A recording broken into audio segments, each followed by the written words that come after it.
Mr. President, there will be another Pulwama. And guess what? India will blame us. They're already blaming us.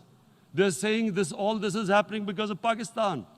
One of their defense ministers said, there are 500 terrorists lined up on the border to go in. Why would Pakistan send 500 terrorists when there are 900,000 troops? What impact are they going to make? What will they do?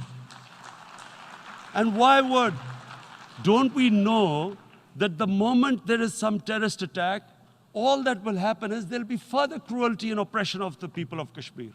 We will just give the 900,000 troops to further crush the people of Kashmir. And then we'll give the Indian government an excuse that, look, Pakistan is a terrorist state, and this mantra that has gone on, Islamic terrorism. The moment you use this catchword, Islamic terrorism, the whole world turns away. No one talks about human rights. You can do whatever you want, which is what has happened in Kashmir, because they keep using this word, Islamic terrorism. And this is what they're doing right now. What do we benefit from further increasing the cruelty on the people of Kashmir? And why would we want this? But there is no other narrative left for India. As when they lift the curfew, whatever happens, Pakistan will be blamed, and there is always a danger of another Pulwama. They might come and bomb us again, and then another cycle might start. And what does Narendra Modi think? That 180 million Muslims of India are thinking right now. Aren't they watching these Kashmiris stuck inside for 55 days they've been stuck in? Aren't they watching? What do you think? Don't you think that the Muslims will be radicalized in India? And I'm talking about 180 million people. And when they get radicalized, there will be some incident in India somewhere down the line. Again, we will be blamed. And I'm warning you right now, again, we will be blamed. And Mr. President, what about 1.3 billion Muslims who are watching this? And they know that it is only happening in Kashmir because they're Kashmiri Muslims. This is not happening to Kashmiri Hindus. They know that this is happening because of their religion. So what do you think they will be thinking? What do you think the Jewish community would think if they were, forget 8,000 Jews stuck like this? What do you think Europeans would think? What do we think? I mean, any human community, if their members are stuck like that, what do you think they will think?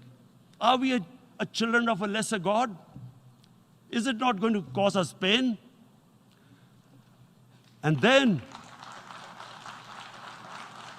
I'll tell you what will happen. People will, in the 1.3 billion Muslims, someone will pick up arms. I know we've been brought up with films, Western films. This good, decent guy doesn't get justice. He decides to pick up a gun and start seeking justice. There was a film made in New York, famous film called Death Wish. This guy gets mugged by and his family, his wife gets killed or something. He can't get justice. He picks up a gun and he goes around shooting muggers. And the whole cinema cheers him on. So what do you think the Muslims are thinking right now? If there is a bloodbath, there will be Muslims becoming radicals, not because of Islam, but because of what they will see, that there's no justice when it comes to Muslims. There were Rohingya Muslims, Myanmar, who are, God knows, almost 1 million people out, ethnic cleansing. What was the response of the world community? So what do you think will be the response of 1.3 billion Muslims? I picture myself. I'm in Kashmir. I've been locked up for 55 days. I have heard about, and there are rapes, Indian Army going into homes, soldiers. Would I want to live this humiliation? Would I want to live like that? I would pick up a gun. You're forcing people. You are forcing people into radicalization.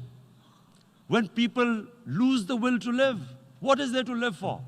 And this is what, if you can do this to human beings, you are actually radicalizing people. And so, Mr. President,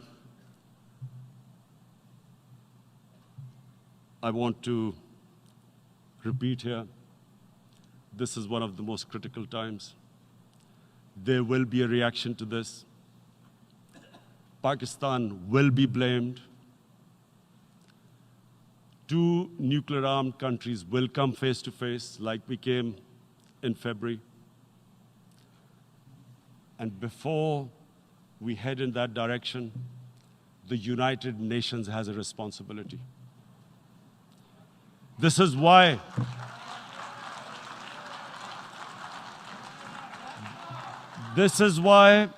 the United Nations came into being in 1945. You were supposed to stop this happening. I feel we are back to 1939, Munich. Czechoslovakia has been taken, annexed. What is the world community going to do?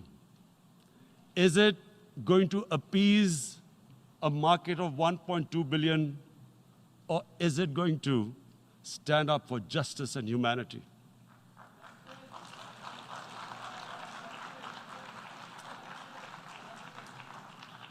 If this goes wrong, you hope for the best, but be prepared for the worst.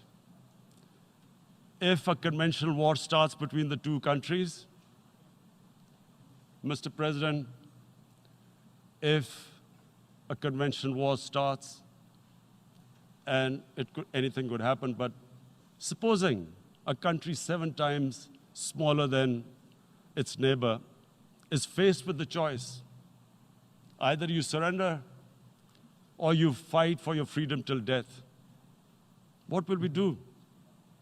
I ask myself this question. And my belief is, La ilaha illallah, there is no God but one. And we will fight. And when